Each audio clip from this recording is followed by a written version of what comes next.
Ne vous y attendiez pas, n'est-ce pas? Pourtant, c'est réel. Et cela va continuer si nous n'agissons pas vite. Vous avez sans doute deviné la cause de cette situation. Et oui, je suppose que vous l'avez deviné. Il s'agit bien du réchauffement climatique. Mais qu'est-ce que tu racontes, Axel? Le réchauffement climatique, ça n'existe pas. Voilà encore un inconscient sur cette terre qui ne prend pas en compte de ce réchauffement auquel nous vivons tous les jours au quotidien.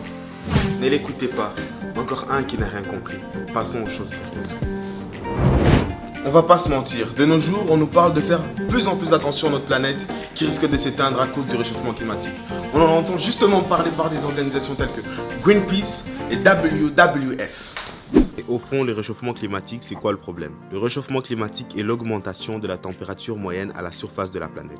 Lorsque la Terre est éclairée par le Soleil, sa surface remet vers l'espace une partie du rayonnement qu'elle a reçu. Sauf que les gaz à effet de serre comme le dioxyde de carbone ou le méthane retiennent une partie de ce rayonnement infrarouge émis par la Terre et lui renvoient ce qui contribue à la réchauffer. Or, c'est justement cette mécanique que l'homme a déréglée. Combustion du pétrole et de gaz, déforestation, agriculture intensive. Depuis la révolution industrielle, les activités humaines émettent de grandes quantités de gaz à effet de serre. Ces gaz retenus dans l'atmosphère forment une couche qui se concentre dans le haut de l'atmosphère. Les gaz à effet de serre sont naturellement présents dans l'atmosphère depuis toujours. Ces gaz ont un rôle de régulateur pour notre planète.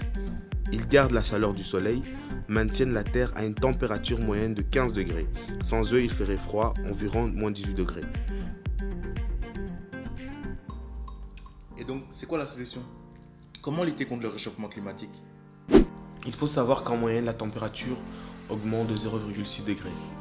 Et d'ici la fin du 21e siècle, on prévoit une augmentation entre 1,4 et 5,8. Qu'est-ce que cela va nous réserver? Le gaz à effet de serre s'accumule dans l'atmosphère et atteint désormais de nouveaux records. Par exemple, pour le cas des CO2, on constate qu'on est passé de 200 parties par million à la fin du 19e siècle à 400 millions aujourd'hui. Et on prévoit que cela va doubler d'ici la fin du 21e siècle. Que nous réserve notre planète?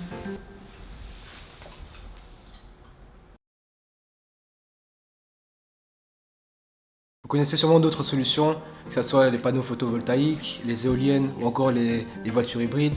Mais il y a d'autres solutions qu'on appelle les smart grids, mais c'est plutôt d'origine industrielle, donc ça ne nous concerne pas directement. Avez-vous déjà entendu parler du cradle to cradle? Il s'agit d'un concept d'éthique environnementale ou de philosophie de la production industrielle qui intègre à tous les niveaux, de la conception, de la production et de la réutilisation du produit. Ces exigences écologiques dont le principe est zéro pollution et 100% réutilisé. En simplifiant, on pourrait tout simplement dire qu'un produit fabriqué une fois recyclé pourra à nouveau produire le même produit avec ou sous une autre forme différente avec comme seul intervenant dans le cycle un ajout d'énergie renouvelable.